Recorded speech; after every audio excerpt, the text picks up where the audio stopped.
Ya casi.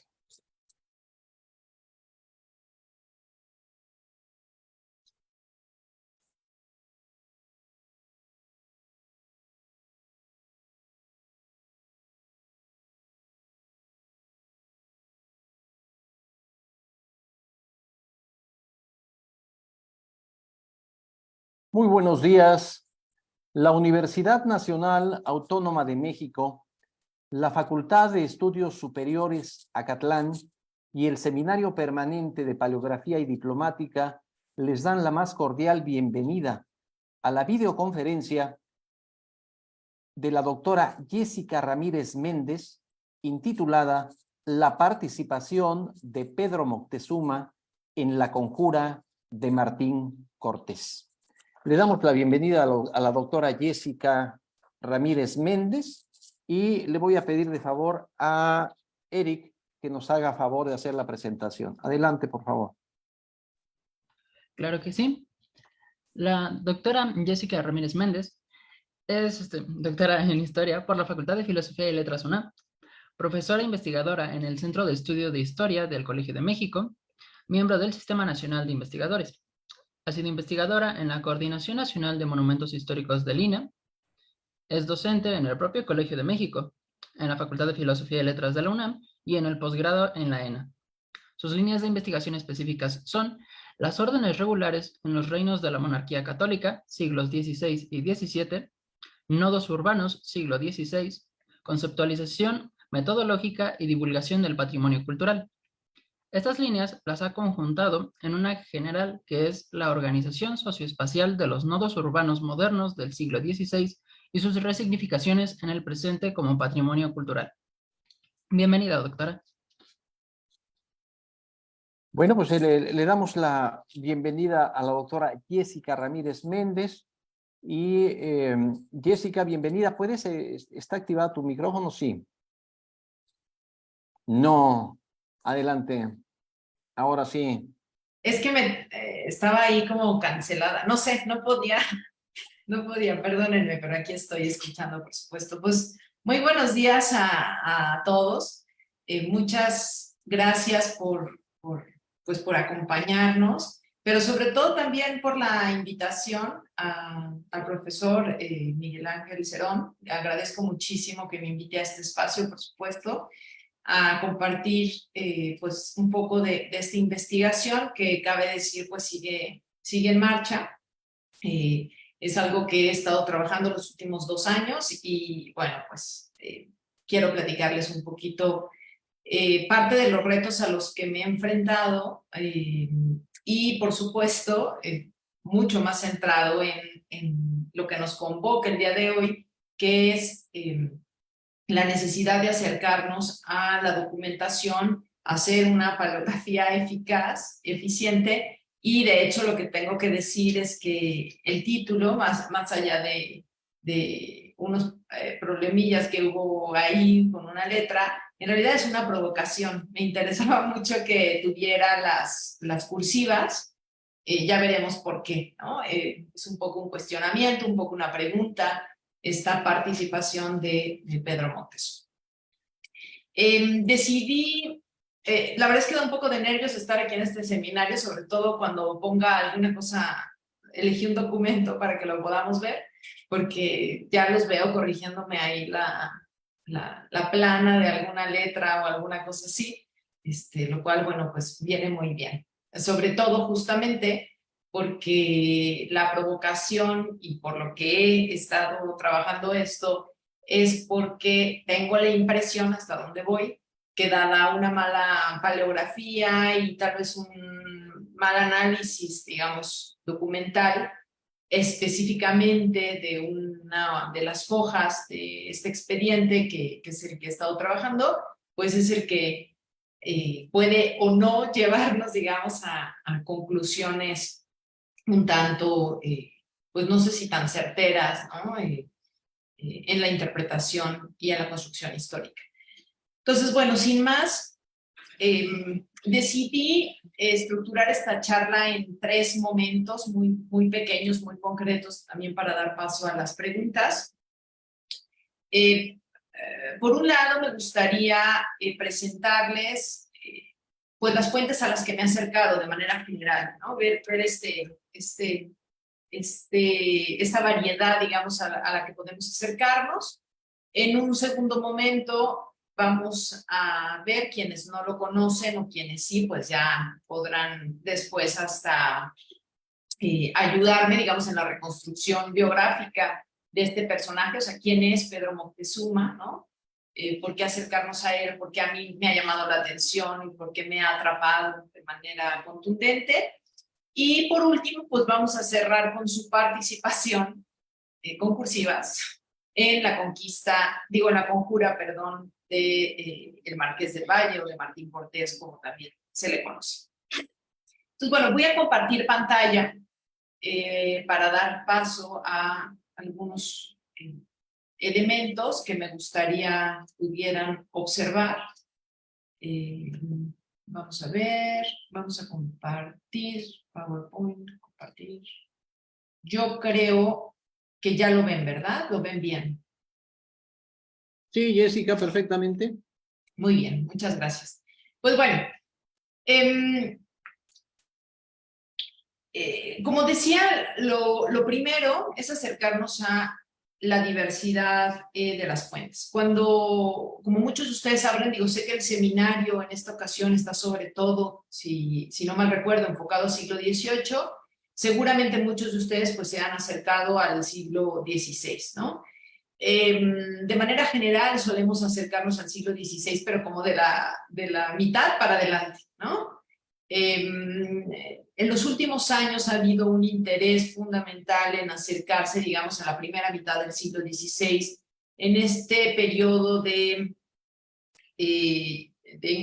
choque, de encuentro, ¿no? Según, digamos, historiográficamente a la tendencia a la que nos adscribamos, pues será el concepto que encontraremos, pero en todo caso a este proceso de conquista, o mejor llamado de las conquistas, ¿no? Al que se le da sobre todo inicio a partir de 1521.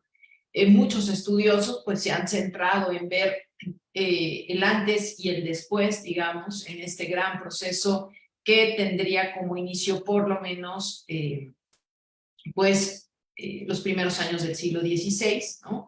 Y que se ve un cierre o un quiebre, podríamos decir, de este gran proceso, sobre todo para el centro de México, lo que sería la cuenca, en torno a 1560 y algo, ¿no? En los años 60, que justamente es donde vamos a ver la conjura.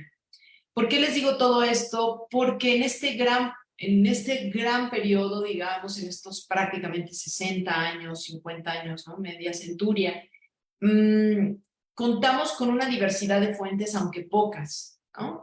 Como muchos de ustedes sabrán. Y por eso tal vez es que las leemos, las releemos, las volvemos a analizar y por supuesto que siempre nos abren nuevas interrogantes y también nos dan otras respuestas pues ante nuevas preguntas. La diversidad nos obliga, o sea, esta diversidad de fuentes, en tanto que son pocas y diversas y esparcidas, ¿no? Mucho de esto pues obviamente no está en México, entonces hay que acceder desde diferentes medios, pero también nos implica, digamos, acercarnos a una serie de distintos lenguajes comunicativos y también a distintas disciplinas. En mi caso, para digamos, para este avance que les quiero un poco platicar, pues ha sido fundamental el Archivo General de la Nación, sobre todo el Fondo de Tierras, el Fondo de Indios también, son los que más, digamos, he utilizado. En el caso del Archivo General de la Nación, bueno, han sido diferentes los fondos, Audiencia, por supuesto, está entre los principales, pero también, obviamente, el aspecto de justicia, verán por qué, pues también ha sido fundamental. No puedo dejar de lado los archivos parroquiales, sobre todo en el caso de la parroquia que nos queda, digamos, más cercana en cuestión de la temática, que es San Sebastián. No tenemos prácticamente documentación del siglo XVI en ese archivo, pero curiosamente en archivos como el de la Santa Veracruz tenemos alguna cosa, también veremos por qué. Entonces, bueno, hay que diversificar, digamos, la búsqueda en estos archivos, aunque no sea el que de manera natural, por así decir, es el que podría llamarnos la atención, por lo menos para este tema. Algo que fue les cuento una anécdota rápidamente, algo que me sucedió es que un día un amigo me mandó y me dice, mira, están subastando, ¿no? Estas subastas que se hacen de documentación antigua, un libro de la primera cofradía que tuvo San Sebastián, donde por cierto participaban miembros de la familia Moctezuma. Entonces yo enloquecía, quería por supuesto, me hubiera encantado poder comprarlo, ¿no? Pero bueno, no sé, ese rastro se me perdió y pues de momento simplemente me quedé sin saber obviamente quién lo compró y dónde se encuentra. Entonces bueno, pues esa línea por ahí quedó de momento desdibujada para que algún día podamos tener acceso a él. Y era un libro de San Sebastián que, insisto, como veremos, pues me interesaba mucho. Luego tenemos, por supuesto, bueno, el archivo de la Ciudad de México, sobre todo lo que me ha interesado consultar, que es así que están editadas, pues son las actas de cabildo, ¿no? Hasta donde voy. El otro tema, y que a veces nos complica mucho el acercamiento, es que diversas fuentes pues tienen náhuatl, entonces hay que acercarse no solo al español, sino al náhuatl. Además es un náhuatl, por supuesto, antiguo, que hace más compleja, digamos, la lectura y acercamiento a esta documentación y también a su paleografía, ¿no? Sobre todo porque a veces, como todos ustedes saben, pues hay que hacer una suerte, no sé si decir adivinanza, o sea, mejor, pero hay que tener un poco de imaginación, ¿no? En la estructura de la palabra. Y cuando es una lengua, pues digamos que no manejamos o que no manejamos en un nivel avanzado, pues eso se hace más complicado. El otro elemento a considerar es que en este caso, ¿no? Para esta investigación del siglo XVI, de esta primera mitad del siglo XVI, pues obviamente no solo es acercarnos a manuscritos, sino que tenemos muchos elementos de pictogramas, ¿no? Que hay que interpretar, y también específicamente como plano, digamos, bueno, el mapa pues es el mapa Uppsala, que en los últimos años hemos propuesto varios investigadores, que no es del 55, ¿no? Como hace algunos años se había datado, sino que consideramos que está en los años 30, estructura, finales de los 30. Entonces, ese nos sirve, ¿no? Y es fundamental ver los detalles de Uppsala. El otro elemento a considerar en esta investigación y con lo que he tenido que trabajar, pues es justamente diversas herramientas y diversas disciplinas y que están absolutamente empatadas con el tema, ¿no? Esta primera mitad del siglo XVI no nos permite, digamos, renunciar a las calas arqueológicas. Hay que ver los informes de arqueología porque nos dan muchos elementos analíticos. Obviamente está la parte de la filología, que ya hablaré de ello un poquito más adelante, la paleografía, indudablemente, y los elementos de antropología. Y por último, bueno, aquí solo puse dos ejemplos de materialidades que ustedes conocen bien, que puede ser pieles o papeles. Lo que quiero decir es que este universo de fuentes, imagínense, solo es para tratar un tema muy concreto, ¿no? Que, como es el que voy a presentar, pero nos obliga, digamos, a abrir este abanico de posibilidades, ¿no? Por supuesto, uno tiene que recurrir a las fuentes impresas, que afortunadamente las tenemos. Hay que considerar las ediciones y qué estudios introductorios y cómo se hizo la edición, etcétera, ¿no? No es lo mismo consultar, por ejemplo, a Motolinía, editado por la RAE, que el de Porrúa, ¿no? Hay algunos elementos también a considerar. Entonces, bueno, aunque son fuentes impresas y por supuesto nos dan acceso a la documentación que necesitamos, pues hay que estudiar, digamos, las diversas ediciones y ver cuál ocupamos y por qué ocupamos esa edición. Bueno, afortunadamente, digamos, hay una diversidad de estas fuentes ya impresas, editadas, ¿no? Que como ustedes saben, pues por un lado tenemos lo que compete, digamos, a la crónica y a hechuras, digamos, de los conquistadores, de los frailes y de la que podríamos englobar como la burocracia de la monarquía. Por otro lado, tenemos documentación de corte indígena, ahorita explico por qué las comillas, y para mi investigación de manera destacada, pues tengo que mencionar el trabajo de edición que han realizado sobre todo cuatro investigadores, ¿no? Por un lado, me equivoqué, es Berenice, no Verónica, no sé por qué puse ese nombre, Ramírez y Francisco Jiménez Abollado. Ellos hicieron una edición de mucha de la documentación, o fragmentos por lo menos, de la documentación vinculada con Pedro Moctezuma, lo cual es un primer acercamiento al personaje. Y por otro lado, pues tenemos el trabajo pionero, digamos, de Emma Pérez Rocha y Rafael Tena, ¿no? Que con nobleza indígena, donde publicaron también diversas cartas y en general documentos justamente vinculados con la nobleza indígena, ¿no? Hicieron la traducción del náhuatl de muchos de ellos y luego editaron este famoso y pues muy útil libro, ¿no? Que es el de nobleza indígena. Entonces, bueno, más o menos este sería, digamos, el panorama de las fuentes que he tenido que utilizar. No voy a poder ejemplificar cada uno de ellos, pero lo que sí quería llamar la atención es que cada una de estas fuentes, igualmente, como probablemente saben, pues nos enfrenta, digamos, a retos diferentes, ¿no? Pienso mucho en toda una historiografía, por ejemplo, que ha trabajado si sí es válido hablar de documentación indígena. ¿Quiénes son los que elaboran esa documentación? ¿Sí podemos englobarnos en esa categoría indígena o no? Hablando de Iztlizóchitl o de Chimalpain, estos personajes, digamos, o Tezosomoc, por supuesto, ¿no?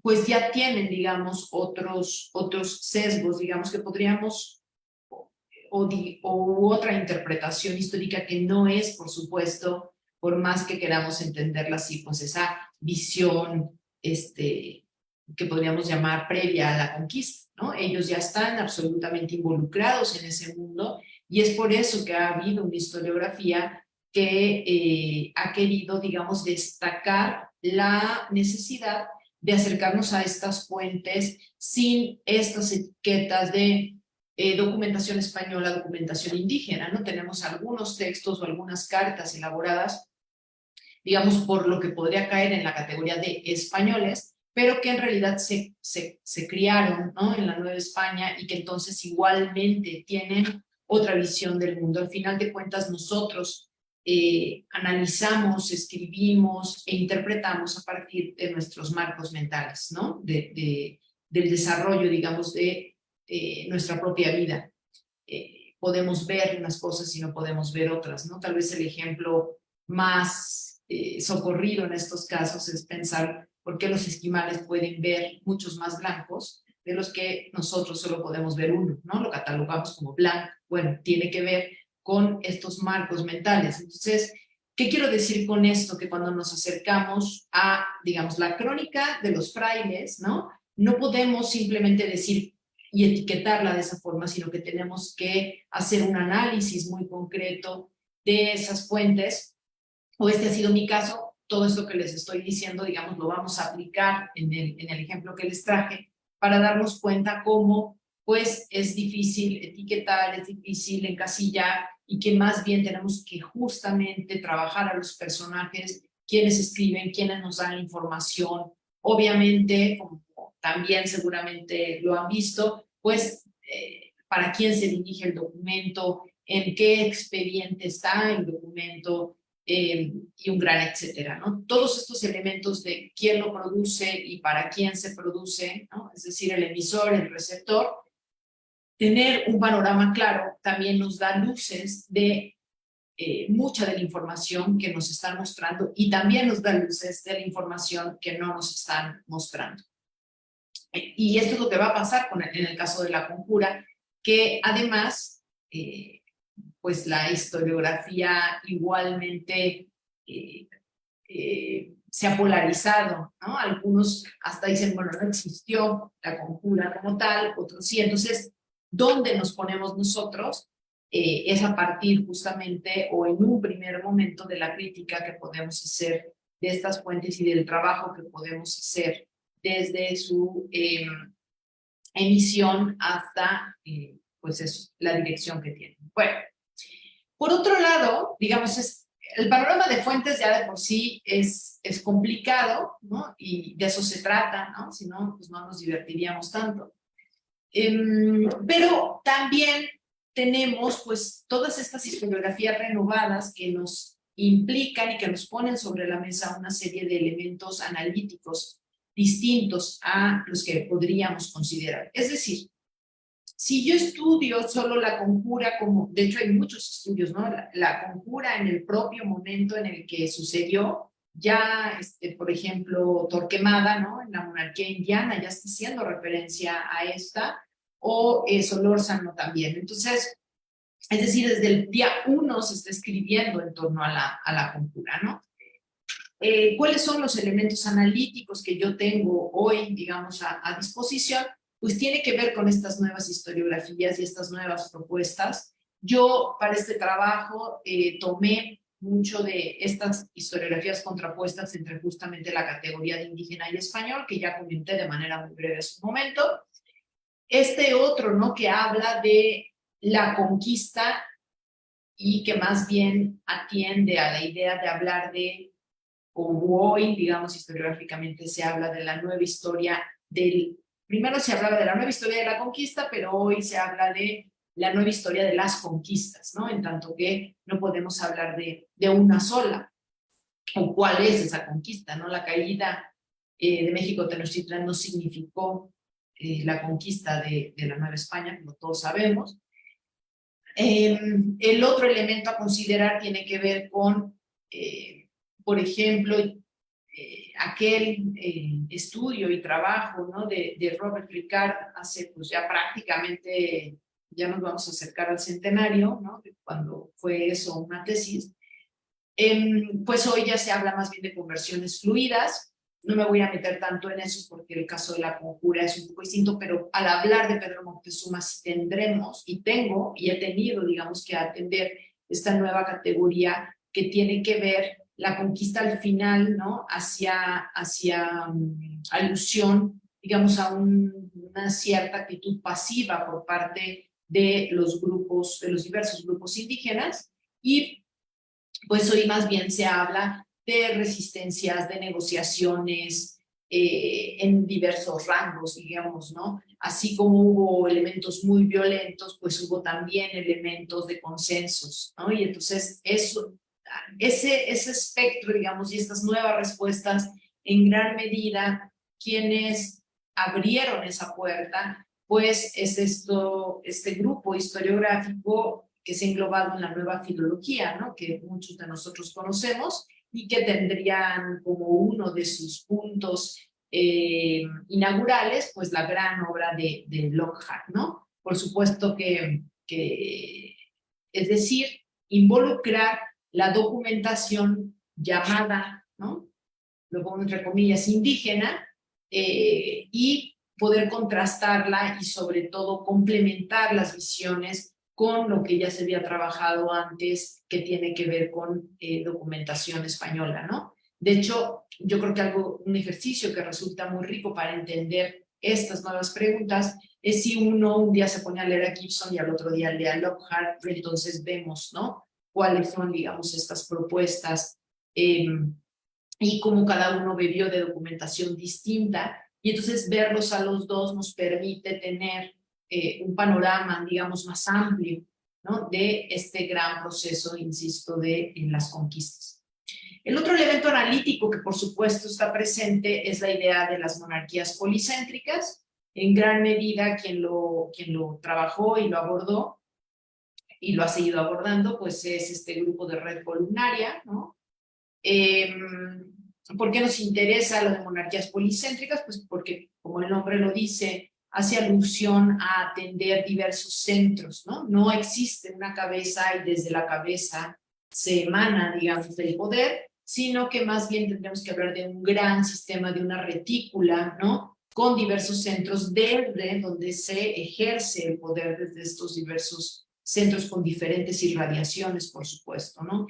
Esto a qué nos ha llevado, o estas interpretaciones a donde nos han llevado, es a esto que ahora se empieza a llamar, desde la geografía ya se ha usado, pero desde la historia un poco menos, es un tanto más novedoso hablar de lo local, ¿no? Es decir, tener un panorama de lo que está sucediendo en este caso podríamos decir en la monarquía ibérica, como esta globalidad, si lo queremos ver así, pero para entender las articulaciones en tanto que no hay un poder central, pues tenemos que irnos a ver elementos locales, ¿no? Concretos, que pueden ser desde una biografía, que es el caso que yo les voy a, o sea, desde donde parte esta investigación que tiene que ver con Pedro Moctezuma, pero desde ese elemento tan específico y que podría parecer tan local, tan ceñido, ¿no? Puedes poder ver una realidad mucho más amplia, mucho más compleja y que toca, digamos, no solo diferentes espacios, sino diferentes articulaciones y diferentes, digamos, capilaridades en ese poder, ¿no? En ese poder que podríamos ver como capilar. Así que si nos sirve de algo para ver estas grandes arterias que luego, pues, diversifican, digamos, su andar en un organismo, ¿no? Que también, pues, se ha usado esta alegoría. Yo sé que estarán pensando cuándo vamos a llegar a la conjura, pero bueno, es necesario, digamos, ver este panorama para entender, primero, la complejidad que tiene acercarse a esta primera mitad del siglo XVI, pero luego también para entender cómo la propia historiografía nos va, digamos, empujando a plantear nuevas interrogantes y pues esto nos permite ampliar nuestros elementos y nuestros procesos analíticos. Yo siempre creo que es fundamental tener muy claro esto, porque a veces es fácil decir, bueno, es que la interpretación se equivocó, ¿no? Pero más bien es que las preguntas y las necesidades de una época pues son distintas, digamos, a las que tenemos en otro, y de eso hablaré más adelante. Bueno, después de este panorama, pues ahora a ti, ¿no? Vamos a ver al personaje, a este elemento local, si queremos verlo así, que para mí es un personajazo, me tiene atrapada, que es Pedro Moctezuma. Bueno, así se le conoce, ¿no? Ya con su nombre, digamos, ya bautizado. Pero bueno, tal vez tendríamos que hablar de la Cahuenpantli Cahuatzi, ¿no? Que ese era su nombre previo, digamos, a la conquista. Por supuesto que el personaje de Pedro Moctezuma pues es muy peculiar. Hasta donde sabemos, es el único de los hijos que sobrevive, o sea, el único de los descendientes de Moctezuma Xocoyotzin, ¿no? Moctezuma II, que sobrevive después de la primera mitad del siglo XVI. ¿Qué quiero decir con esto? Que tenemos noticia de otros dos descendientes. Pedro Moctezuma era el menor de esos tres, pero uno parece que estaba enfermo y muere pronto, lo mandan a la península y pues por ahí de los años, finales de los años 20, bueno, mediados de los años 20 ya le perdemos la pista, ¿no? El otro que tiene una gran presencia política, pues es Martín Cortés, no es de la conjura, sino que también así se llamó, Martín Cortés Nezahualtecolotzin, y él, lo que sucede es que pues lo asesinan, ¿no? Hace un viaje a la península, él está cabildeando, está moviendo muchos hilos, ¿no? Es, digámoslo así, el heredero de esa antigua corona, vamos a decir, y entonces ejerce mucha presión, etcétera, va a la península más de una ocasión, pero en uno de los regresos, pues lo asesina, ¿no? Y entonces simplemente toda esta fuerza política que estaba congregando Martín Cortés, pues simplemente desaparece. Y entonces solo nos queda, digamos, Pedro Moctezuma. Por alguna extraña razón, más allá de los trabajos que ha hecho Berenice y Abollado, ¿no? Estos investigadores, Pedro Moctezuma no ha llamado tanto la atención. En realidad, nos ha cautivado de manera general, pues mucho más, me parece, el personaje de Isabel Moctezuma, ¿no? Por muchas razones. Pero la verdad es que la vida de Pedro Moctezuma es por demás interesante. Él era muy pequeño cuando ese proceso de conquista. Podemos calcular que tenía entre 9 y 10 años, ¿no? Hacia 1521. O sea, más o menos podemos calcular que nace en torno a 1511, ¿no? Por algunos datos cruzados, no sabemos de manera específica y concreta cuándo nace. Él es hijo, por supuesto, de Moctezuma Xocoyotzin, y su madre es una noble de Tula, ¿no? Que no es gratuito para nada y que es fundamental, porque hay que recordar que Tula tenía un peso simbólico fundamental para los mexicas, ¿no? Y por eso siempre tenían cierta alianza con Tula y estrategias matrimoniales con ellos, no solo por una cuestión política, sino sobre todo y ante todo por una cuestión simbólica, que, bueno, algunos estudiosos lo engloban como la toltequidad, es decir, como una serie de elementos legados por los toltecas para los mexicas, ¿no? Entonces, bueno, pues nada más y nada menos, Pedro Moctezuma, digamos, es producto de esta alianza, ¿no? Poco sabemos de los primeros años. En 1524, o sea, él lo esconden, sabemos por documentación posterior en unas declaraciones, ¿no? Que lo esconde durante la conquista, y de hecho es lo que le permite sobrevivir, que era muy niño, porque todos los hijos mayores, como les digo, él era de los más pequeños, pues murieron en el proceso de conquista, prácticamente, ¿no? Sea en la Noche Triste, sea en el cerco de México Tenochtitlan, en fin. Entonces, él logra sobrevivir porque cuando este proceso parece ser que lo sacan y se lo llevan a Tula justamente con su madre, y bueno, lo volvemos a ver solamente en 1524, esa es la primera vez que propiamente Pedro Moctezuma nos aparece en escena, ya antes de eso no sabemos de él. En 1524 va y rinde, digamos, homenaje obediencia ante Cortés para, digamos, presentarse como leal vasallo de su majestad, ¿no? Aquí les puse un poquito un árbol genealógico muy concreto que hice, es decir, hay muchas ramificaciones, pero traté de ser muy específica. Aquí tenemos, ¿sí ven mi puntero? No. Sí, Jessica, sí se ve perfectamente, sí. Muy bien, gracias. Bueno, aquí tendríamos a Moctezuma Xocoyotzin, ¿no? Ojo que el padre, digamos, de la que sería su mujer, ¿no? María, también era hermano, ¿no? de Moctezuma, uno de los hijos de Axayácat, pero bueno, en todo caso lo que quiero decir es que son, digamos, o constituyen, por así decir, la más alta nobleza, ¿no? Simbólica del momento. De esa unión, digamos, nace Pedro Moctezuma, y estos son los otros dos hijos de los que les hablaba, que sobreviven. Rodrigo de Paz, que les digo, Motolinia tiene ahí un testimonio que por lo que sabemos que estaba enfermo, no sabemos de qué, y de hecho hasta le hacen un exorcismo, con lo cual, pues bueno, algunos han interpretado que era tal vez epiléptico, alguna cosa, digamos, un tanto visible, y bueno, entonces muy pronto, digamos, desaparece de escena. Parece que es descendiente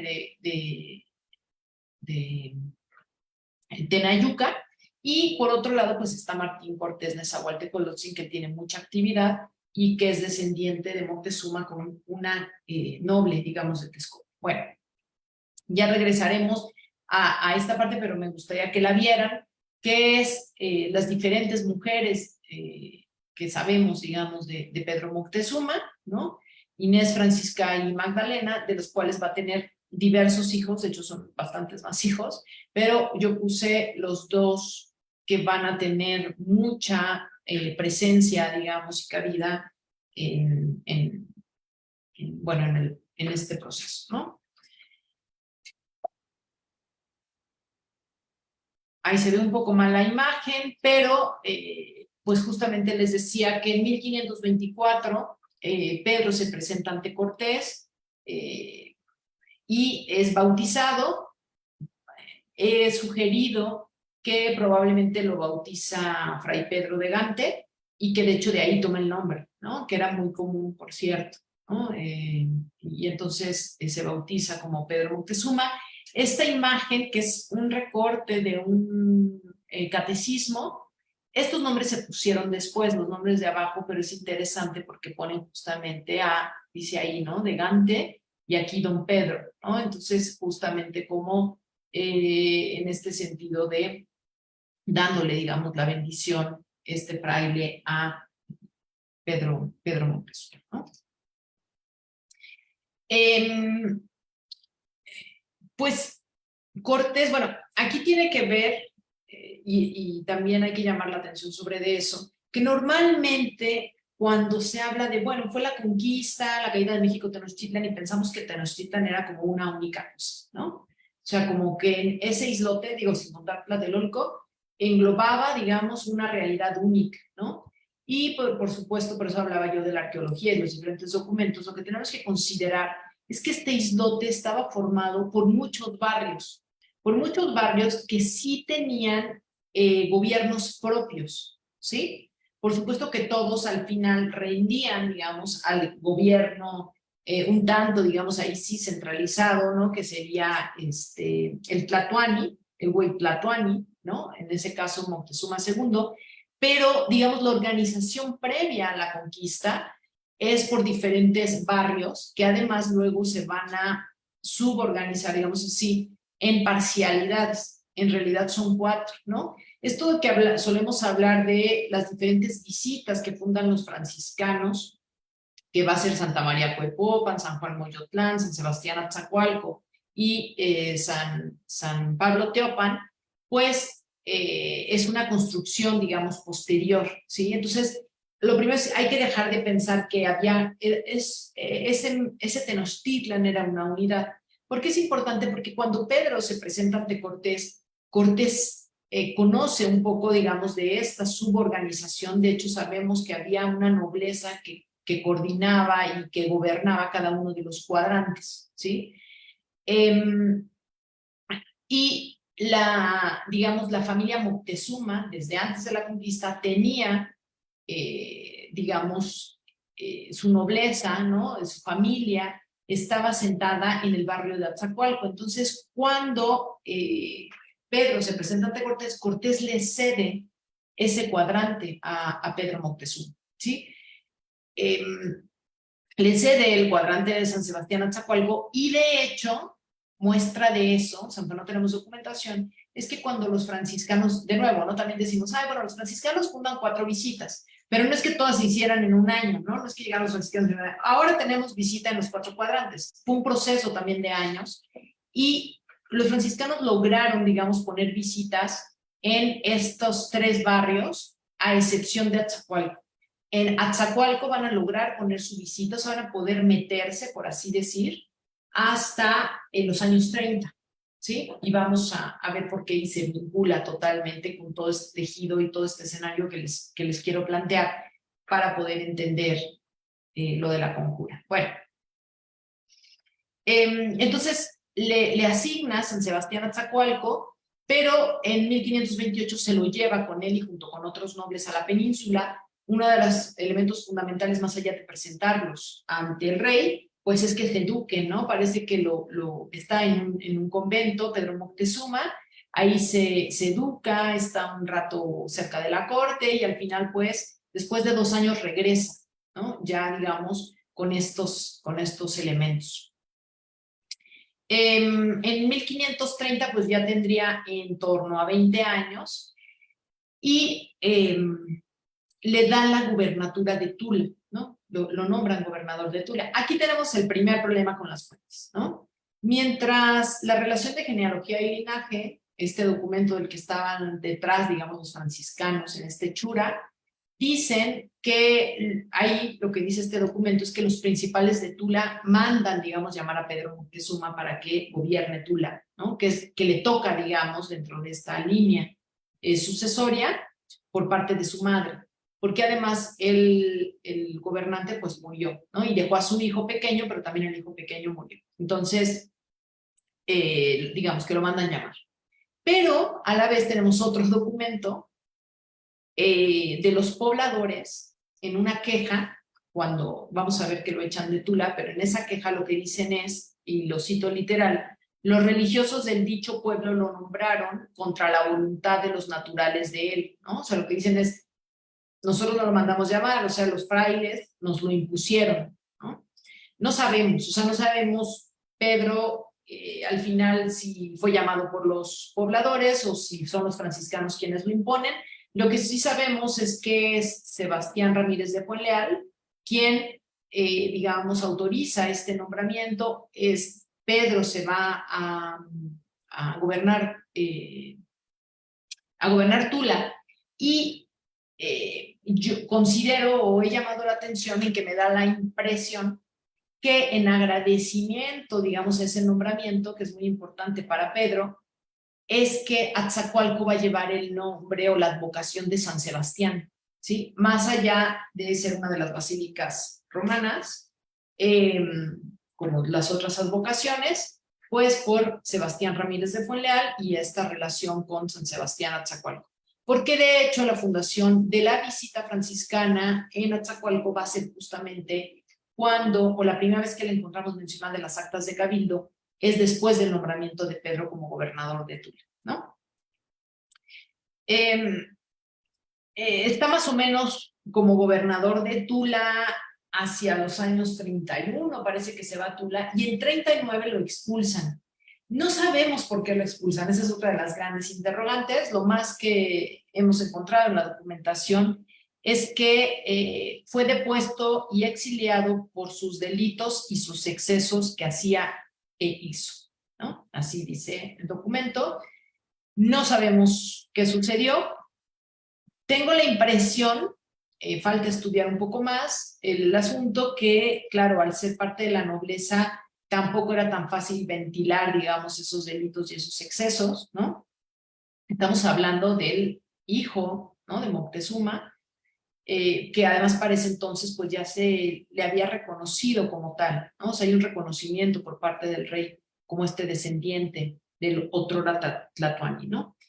Es muy interesante, digo, no me voy a poder meter en eso y ya lo he trabajado en otros lados, pero este 1539 es fundamental, ahí lo expulsan, parece ser que tiene que ver con toda una serie de causas y de procesos por idolatría que está llevando a cabo Zumárraga.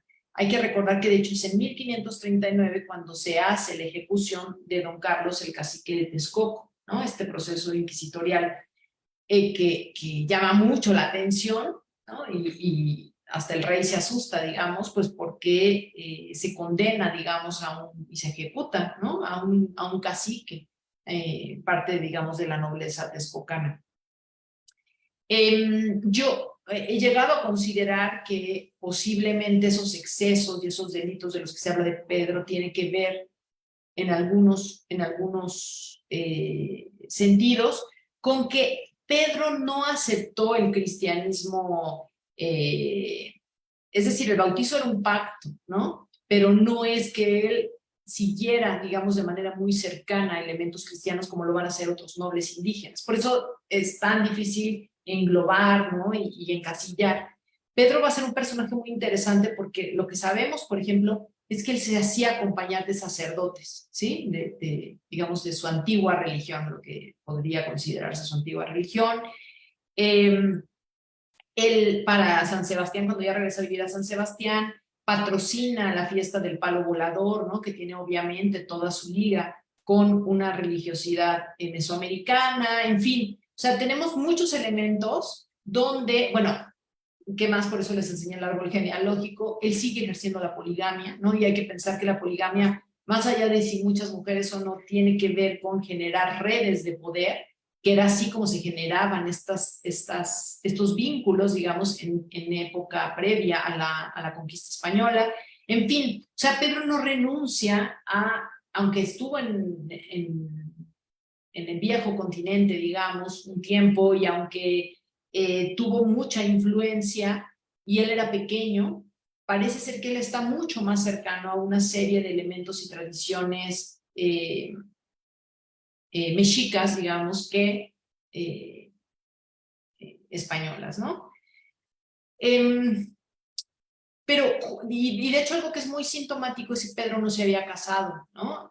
Y cuando lo expulsan de Tula es que busca casarse, o sea, porque tiene que casarse, digamos, o los frailes están empujando mucho a que los señores elijan a una mujer, se casen, etcétera. Él se casa, pero entonces su hermana Isabel es algo muy chistoso, porque pues, los dos están peleando por una herencia al final de cuentas, ¿no? Una suerte de herencia. Lo acusa que se casa, que a quien eligió por mujer, pues es su prima hermana. Y entonces, bueno, Pedro tiene que irse a la península por una dispensa matrimonial. Obviamente en lo que está allá pide que se le den una serie de estancias, ¿no? En nombre, digamos, de los derechos que le corresponden, digamos, como descendiente de su, pues, bueno, de su padre, Moctezuma. Regresa de la península, pero cuando regresa, la mujer que había elegido, digamos, pues ya se había casado con otro, ¿no? Porque parece ser que, o declara, ¿no? Que le habían dicho que él había muerto. Entonces, al final, pues ese matrimonio no se concreta. Imagen que tienen aquí, pues es, de hecho, Isabel en este plano y Pedro Moctezuma, ¿no? Que es menor. Bueno, al final no puede regresar a Tula porque lo expulsaron, entonces se establece en San Sebastián, ¿no? Que era ese cuadrante que le había cedido Pedro Moctezuma. En algunas de las declaraciones sabemos que él dice que cuelgan de él más de 200 familiares. Sabemos que mucha de la familia Moctezuma se establece en ese cuadrante, ¿no? Que sería pues esto que tenemos aquí, ¿no?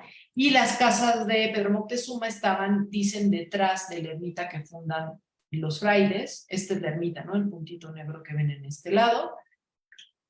Y bueno, entonces digamos, sería el segmento, por así decir, de los Moctezuma. Para no alargarme, porque habría mucho más que decir de su vida, una vez que a mediados del siglo XVI se establece en San Sebastián, algo que es muy curioso y llama mucho la atención y que hay que también seguirlo estudiando, es que a él nunca lo nombran, por ejemplo, gobernador indígena, ¿no? De ahí de Tenochtitlan, ni ocupa lugares prominentes, digamos, dentro de esta gubernatura indígena que se está consolidando para mediados del siglo XVI, sino, o más bien no obstante, en las diferentes cartas y peticiones que hace la gubernatura indígena por diferentes situaciones, lo vamos a encontrar a él firmando. Y todos normalmente firman por decir Esteban Guzmán, juez gobernador, ¿no? En el caso de Pedro, solo firma Pedro Moctezuma, ¿no? Pues probablemente es un elemento, digamos, simbólico, ¿no? Que aunque no ocupa, insisto, un lugar dentro de esta configuración administrativa que imponen los españoles para el gobierno indígena, pues él está ahí presente en ese Tenochtitlan, digámoslo así. El resto de su vida, o sea que son 20 años, entre 1550 más o menos y 1570 que muere, vive en San Sebastián, tiene otras idas a la península, ¿no? O sea, sí se está moviendo, obviamente tiene todo, le da seguimiento a un pleito por recuperar Tula, no Tula por la gubernatura, sino las tierras que él considera le corresponden como parte de su patrimonio. Y obviamente también está solicitando pues una renta, digamos, como una suerte de indemnización, ¿no? En 1570 pues dicta su testamento, y poco tiempo, muy pocos días después de dictar su testamento, muere Pedro Moctezuma, ¿no? Con este panorama, digamos, de este personaje, ¿cómo o no, o sea, sí o no, o cuál fue su participación en la conjura? Y con esto vamos a ir cerrando. Cuando yo estaba intentando, digamos, complementar, porque, como ya digo, Pedro Moctezuma lo han trabajado algunos investigadores, sobre todo los dos que ya mencioné. También, por supuesto, María Castañeda de la Paz ha trabajado como parte de su libro, donde trabaja a los gobernantes, ha trabajado un poquito a Pedro Moctezuma, pero, pues bueno, yo quería hacer una biografía más completa, sobre todo siguiendo su biografía desde el punto de vista de su conversión, ¿no? Y entonces, entre los artículos que leí de Amada López de Meneses, ¿no? Y me encontré que esta cita, ¿no? Que les voy a leer, que es la que tengo aquí. Sobreviene la llamada conjuración de los hijos de Hernán Cortés, y aunque don Pedro parece haber permanecido completamente al margen de ella, él, que ya se había visto obligado a trasladar su residencia desde Tula, donde los naturales le rendían honores que el virrey estimó excesivos, a México, donde resultaba más fácil vigilarlo, tuvo que comparecer ante los jueces oficiales reales y el escribano mayor de Minas y del juzgado Pedro Gallo de Escalada, y rendir pleito homenaje al soberano en manos del factor y veedor de Ortuño de Ibarria, y prometer fidelidad, ¿no? Bueno, cuando yo leí este fragmento en este artículo, llamó mucho mi atención, vi que citaba al Archivo General de Indias, un expediente de justicia, y claro, me llamó mucho la atención porque, es decir, aunque la autora dice que Pedro Moctezuma no participa, ¿no? O sea, que parece haber permanecido completamente al margen de ella, o sea, de la conjura, pues lo llaman, ¿no?, a comparecer ante los jueces oficiales. Como todos sabemos, esta conjura, de la que podríamos hablar pues mucho, pero solo en términos generales, pues tenemos que decir que se hace o se cree, digamos, que es un levantamiento, ¿no?, que encabeza el hijo de Hernán Cortés cuando regresa justo pues a principios de los años 60, ¿no?, que regresa a México, porque él estaba, hay que recordar, en España, y que junto con su medio hermano van digamos, a ir organizando este levantamiento, ¿no?, como para independizarse de la corona, ¿no? Y muchos de los, digamos, que se han llamado involucrados en esta conjura, pues son encomenderos, ¿no? Tal vez los más famosos, pues son los hermanos Ávila, ¿no? Gil y Alonso Ávila Alvarado, justamente, ¿no? Bueno,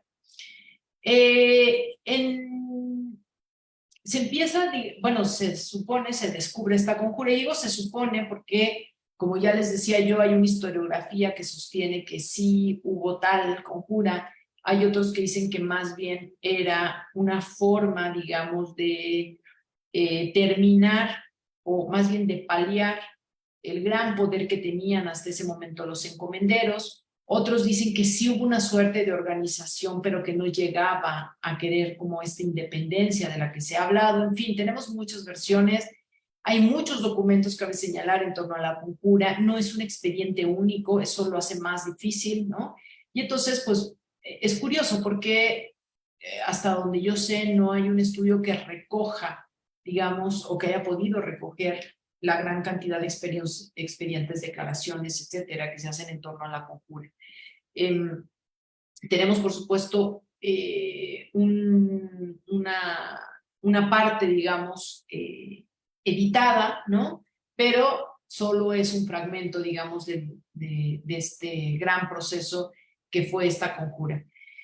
Entonces, bueno, cuando yo veo, digamos, esta cita, ¿no? Donde lo llaman a testificar, pues me llamó absolutamente la atención, porque dije, bueno, entonces, o sea, ¿cómo se involucra o no?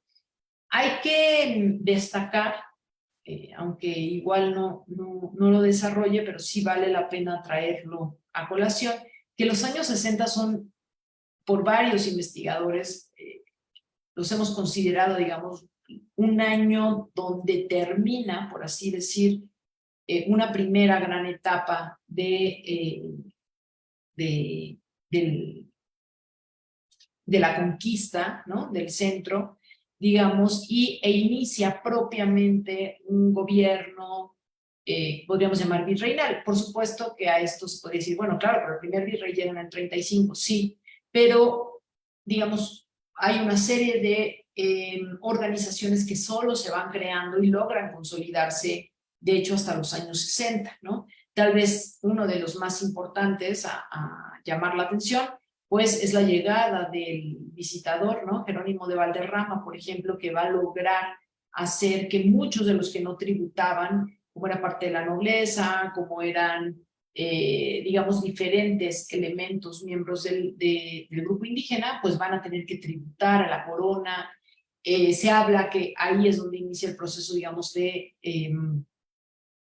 quiebre de esta alianza que se había configurado entre el gobierno de la corona y la nobleza indígena, ¿no? Fallece el virrey Velasco, que estaba muy cercano a las órdenes mendicantes, y entonces el estatus de las órdenes mendicantes también se va a transformar en esos años. A su vez, hay un levantamiento indígena, se ha estudiado, ¿no? Esto de los disturbios en el Tecpan, justamente por estas nuevas tasaciones, y es un levantamiento que da como mucho temor, digamos, al gobierno español.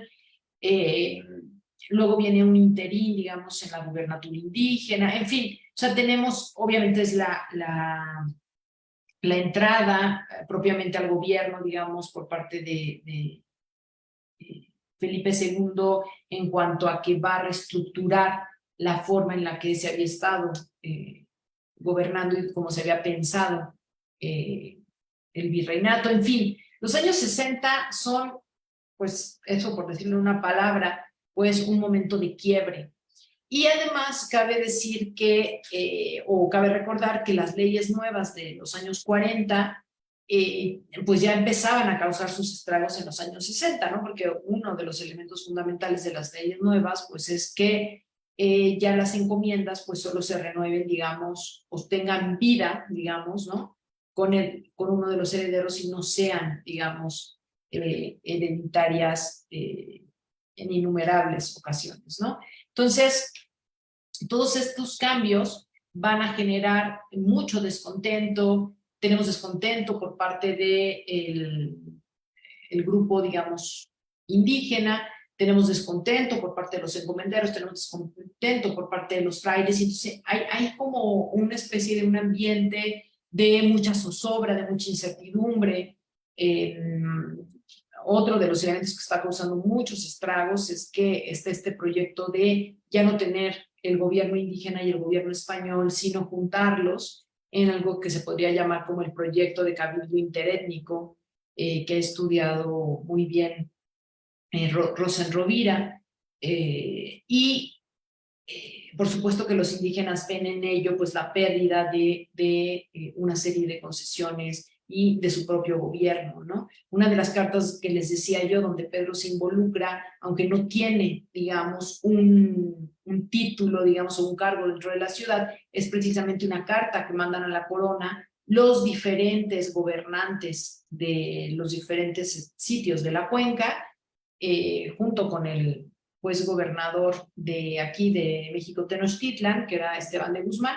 Todos ellos firman esa carta pidiendo que no se haga, o sea, que no se les quite, digamos, su gobierno propio, y en esa carta, por ejemplo, también firma Pedro Moctezuma, ¿no? Entonces, bueno, en este contexto es que se da la conjura, empieza, digamos, esta persecución, Es decir, más allá de si sí, no, cuáles eran las características de esa probable independencia o no que se estaba buscando, lo que nos interesa es que cuando se hacen el seguimiento, los interrogatorios, pues bueno, yo me fui al documento que aludía esta investigadora y lo que encontré pues fue esto, aquí les transcribí tal cual. Ay, espero no me juzguen, ¿no? Si ven algún detalle. De hecho, sí tengo ahí una duda con un elemento que está ahí, pero bueno, nada más allá. Y les leo lo que dice el documento y les voy a explicar en qué contexto está y pues bueno, ver un poco las conclusiones a las que podríamos o no llegar. Este documento en realidad sí está, hay un traslado, digamos, en este, ¿cómo se llama? En este expediente de justicia, pero, digamos, viene en realidad de otro expediente, que por cierto lo tenemos en AGN, que es de tierras. Y dice, porque por todo no ha de haber, ni se le han de dar más de los dichos 3,000 pesos, aquí me paro para que quede claro.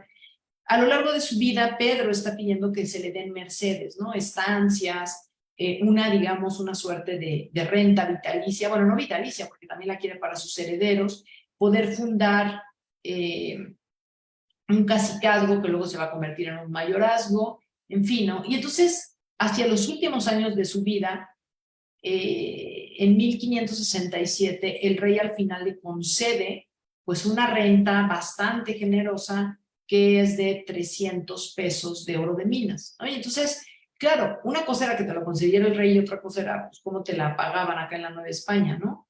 Y justamente Pedro Moctezuma en esos años está pues pidiendo o solicitando que se haga, digamos, válida esa concesión que le hizo el rey, esa merced, y que le pague, ¿no? Entonces, se le ocurre pedir, que tiene que ver con una serie de enlaces políticos que él tiene con esa zona, pero no me voy a meter en ello. Pero cuando sucede lo de la conjura, ya les decía yo que a unos de los que ajustician es a los Ávila. Alonso de Ávila, uno de sus hermanos, tenía en encomienda, entre sus encomiendas tenía Cuautitlán. Y entonces lo que vemos es que este expediente de lo que habla es que Pedro Moctezuma pide que esa encomienda pase, digamos, a sus manos, ¿no? Y que el producto del tributo, o sea, con el producto del tributo le sea pagado, digamos, esa merced real.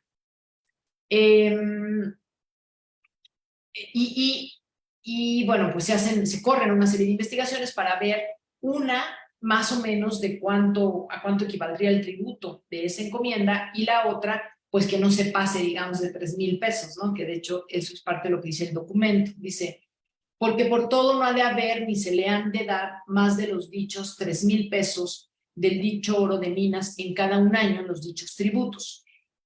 Esto lo está confiriendo el virrey, ¿no? Que en ese momento es el marqués de Falces, ¿no? Y dice, y así lo mandó a sentar por auto, ante todas cosas el dicho don Pedro Moctezuma haga pleito homenaje en presencia de los dichos jueces oficiales de guardar fidelidad a su majestad y cumplir sus mandamientos, acudir a las cosas de su servicio en todas las cosas y casos que bueno y él al vasallo es obligado a lo hacer. Y los dichos jueces oficiales tomen y guarden la razón del excelentísimo marqués de Falces ante mí, Juan de Cueva. ¿No? O sea, si se fijan, esta hoja, digamos, instrucción que está dando el marqués de Falces, la metieron, ¿sí?, en el expediente, o encontramos un traslado en uno de los expedientes de interrogatorio de la conjura, pero no tiene que ver propiamente con la conjura. Lo que Pedro Moctezuma necesitaba era comprobar que esa encomienda, digamos, estaba vaca y había pasado a manos del rey, porque era de Alonso Ávila, o sea, esta encomienda de Cuautitlán era de Alonso Ávila, y entonces se la solicitaba para sí. Entonces, por eso encontramos este documento en medio, digamos, de la documentación también de la conjura. Y, ojo, pide, o sea, el marqués de Falces va a conceder que sí se le dé esa encomienda. Hay que ver cuánto dan de tributo o no, digamos, o sea, qué cantidad suman los tributos de esa encomienda. Y dada esa concesión que le da, es que tiene que presentarse, digamos, y cumplir con sus mandamientos, guardar fidelidad a su majestad y cumplir sus mandamientos y acudir a las cosas de su servicio en todas las cosas y casos, ¿no? O sea, que digamos en agradecimiento, ¿no? Pues tendrán siempre que mostrar fidelidad, pero no tiene que ver con la conjura, ¿no? Tengo la impresión que parte de la confusión viene también con que en la última carta que escribe Pedro Moctezuma a la corte en 1569, está hablando de que le den mercedes, etcétera, ¿no? Prácticamente en una parte de la carta dedica un párrafo a defender al licenciado Alonso Muñoz, que es el juez pesquisidor del Real Consejo de Indias, que vino a investigar la conspiración, ¿no? La conjura de Martín Cortés. Entonces, bueno, como que viendo que ahí en un documento aparece esta defensa de Alonso Muñoz por un lado y por el otro que está este documento, pues pareciera que Martín Cortés algo tuvo que ver con la conjura, pero hasta donde ahorita la documentación nos permite ver, pues no encontramos, digamos, un vínculo directo, digamos, con esta conjura. Habrá que seguir estudiando, habrá que seguir viendo, pero lo que quería mostrarles es que el no ubicar el documento donde va, el no entender, digamos, todo este proceso y todo este entramado dentro de estos años 60, y no ver que es un traslado y que se necesita para ver a quién le pertenecía la encomienda y que luego se le pueda asignar a Pedro, pues terminó, digamos, en una participación de alguna u otra forma, digamos, dentro de la conjura, no como activo, sino sobre todo como alguien que tuvo que declarar, ¿no? Que es lo que veíamos en el texto que les presenté de Amada López Méndez. Entonces, bueno, pues con eso, de momento yo concluiría para dar paso a algunas preguntas. Muchísimas gracias, Jessica. Qué interesante charla he escuchado. Y les voy a pedir de favor a las personas que nos ven a través de Facebook Live y a los colegas aquí de Zoom que si tienen alguna inquietud, algún comentario, pues lo hagan de llegar de inmediato a través del chat. Oye, Jessica, yo quiero aprovechar para decirte que yo he tenido mucho interés por la heráldica. Y hace algún tiempo, algunos alumnos me hicieron favor de compartirme los escudos de armas de Pedro Moctezuma y de Martín Moctezuma. Y pues para mí fue muy interesante. Ahora lo voy a compartir aquí con ustedes. Y miren ustedes, aquí está el documento. Aquí arriba dice armas de don Martín de Moctezuma. Y entonces aquí tenemos el escudo de armas que le concede el emperador a don Martín, es que es el hermano de Pedro. Y luego también lo curioso es que este es el documento en el que se le entrega el escudo de armas a Pedro y es el mismo escudo. No sé si tengas algún comentario, Jessica, ¿sabías de esto? ¿Lo conocías? Sí, efectivamente es muy interesante. Bueno, yo creo que lo que es más bonito es que el documento que le confiere del todo este escudo a Pedro Moctezuma, cuando lo está firmando el rey, al mismo día que él firma el documento, es el mismo día que muere Pedro Moctezuma, ¿no? Es muy, bueno, tal vez una anécdota. Pero efectivamente, o sea, lo que pasa es que el que era activo en la corte, ¿no? Y que era el mayor, pues era Martín. Y, digamos, Pedro tuvo que luchar por ganarse un lugar. Algo que no comenté es que algunos, en las fuentes nos dicen que era, podríamos decirlo en términos actuales, mujeriego y tomador, ¿no? también puede ser parte de una especie de imagen que se quiere generar de él, porque ya decía yo que efectivamente continuó con elementos, digamos, de poligamia, etc. Lo que quiero decir es que se ha hablado mucho y quien lo ha trabajado bastante justo es María Castañeda de la Paz. Ha estudiado, ¿no?, la concesión de ambos escudos. Parece que efectivamente, o sea, el que se le dio en su momento a Martín Cortés, con el tiempo se le termina por reconocer a Pedro Moctezuma, prácticamente es el mismo escudo, ¿no? Entonces, yo no me he metido honestamente a estudiarlo de manera puntual, ¿no? Pero eso es lo que sé. Muy bien. Oye, y una inquietud, disculpa mi ignorancia. Moctezuma tiene dos hijas. Una es Isabel Tecuispo, que es encomendera de Tlacopan, y la otra, si no me equivoco, se llama María, y es la encomendera Ecatepec. de Catepec, exactamente, sí. Pero no, Sí. sí, Bueno, porque estabas mencionando a Cuautitlán, que era encomienda de uno de los Ávila, entonces ahí me quedó la confusión de si era María la encomendera de Cuautitlán o no de Catepec, ¿verdad? Ecatepec, sí. Algo que es muy importante, bueno, ahora también justo en estas revisiones que se están haciendo, es que hemos caído como en varias generalizaciones, por así decirlo. Entonces decimos, era encomienda por decir, ¿no? En el caso de Isabel Moctezuma, de Tacuba, ¿no? Por decir. Pero no es que Tacuba entero fuera de Isabel, o sea, hay segmentos dentro, digamos, de Tacuba, ¿no? Lo que quiero decir es, no es que tuvieran los espacios concretos, es cuando, también digo, en el caso de Pedro, que fue primero gobernador y luego que se le dan las estancias, se dice que era cacique de Tula, ¿no? Pero en realidad le dan 19 estancias, ¿no? Digamos que son como salpicadas, no, que tiene que ver con otra cosa, y es que nosotros estamos muy acostumbrados a pensar en concesiones territoriales muy definidas, ¿no?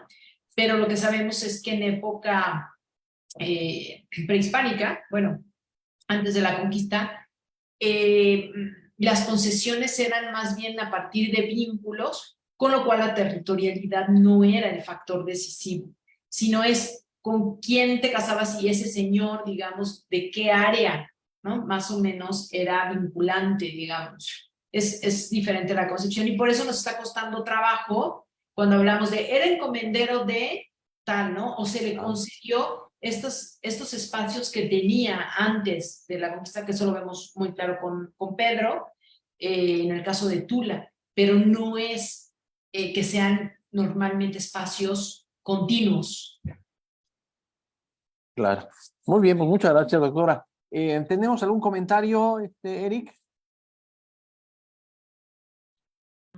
Sí, tenemos varios comentarios aquí en el chat de Zoom. Déjame ver. Arturo Cuellar pregunta, ¿qué tan accesibles son los registros históricos que presentó en la gráfica del cuadro genealógico de Pedro Moctezuma?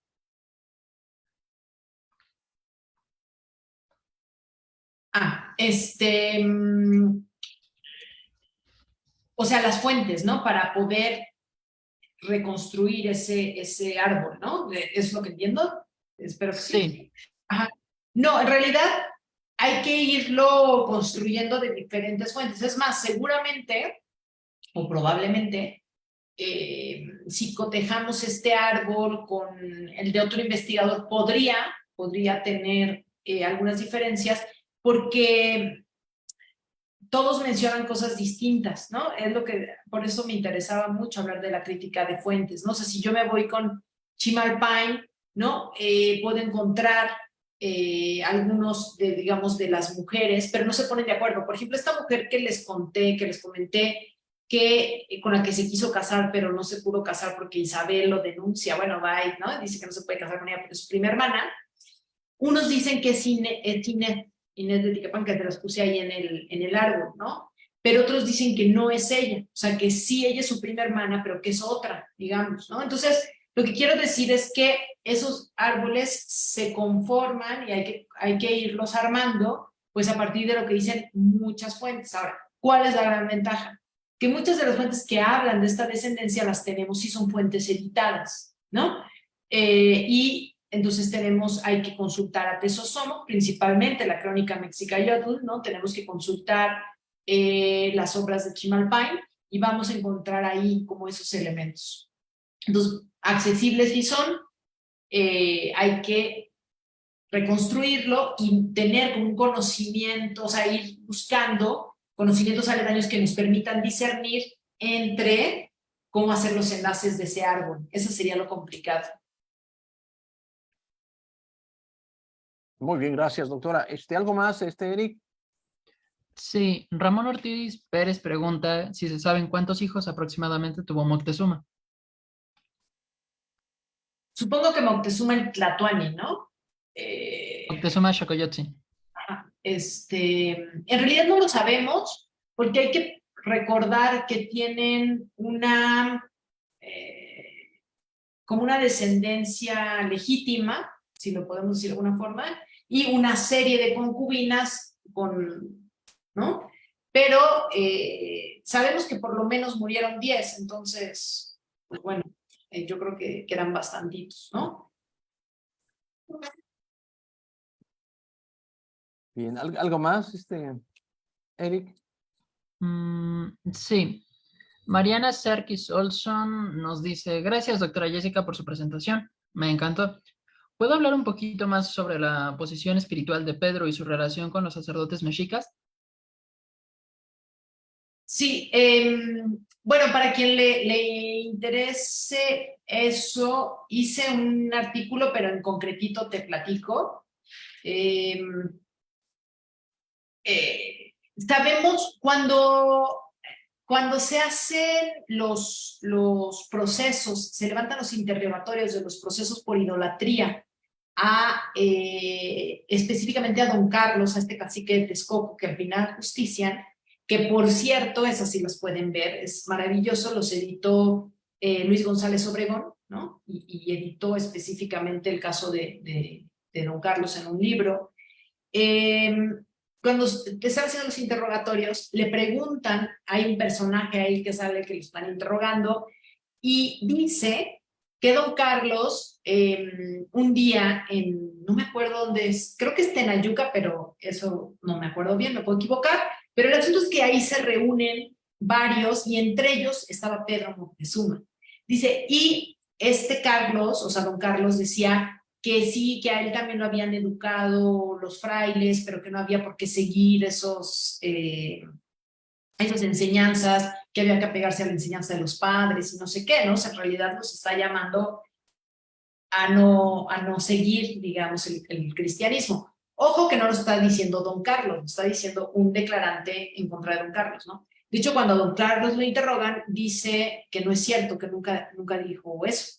Pero el problema con esa declaración, o sea, de ese declarante, es que, o sea, don Carlos niega todo porque, supongo, no lo sé, estaban apareciendo muchos otros caciques. De hecho, aparece Guanitzin, que al final va a ser parte de la gobernatura, ¿no? Y entonces parece que hay como esta diferencia, o por lo menos en el caso de Moctezuma, que es la que más he estudiado, donde, a ver, yo me bautizo porque es mi convenio político para solicitar cosas. O sea, yo tengo que ser cristiano de entrada para poder solicitar una instancia, para que se me reconozca como descendiente de Moctezuma, ¿no? O sea, es un pacto político ante todo, digamos, el bautismo. Pero lo que sabemos, los pocos datos que he encontrado en diferentes expedientes que no son de don Pedro, porque don Pedro no se dice nada de sus filias y sus fobias, digamos, de conversión, pero en otros expedientes de otras cosas, lo que he encontrado es que él siguió cercano a los sacerdotes y, para ser más concreta, en el ocultamiento de los bultos sagrados. Hay que recordar que tenemos estos bultos sagrados que, digamos, digo, es mucho más complejo, pero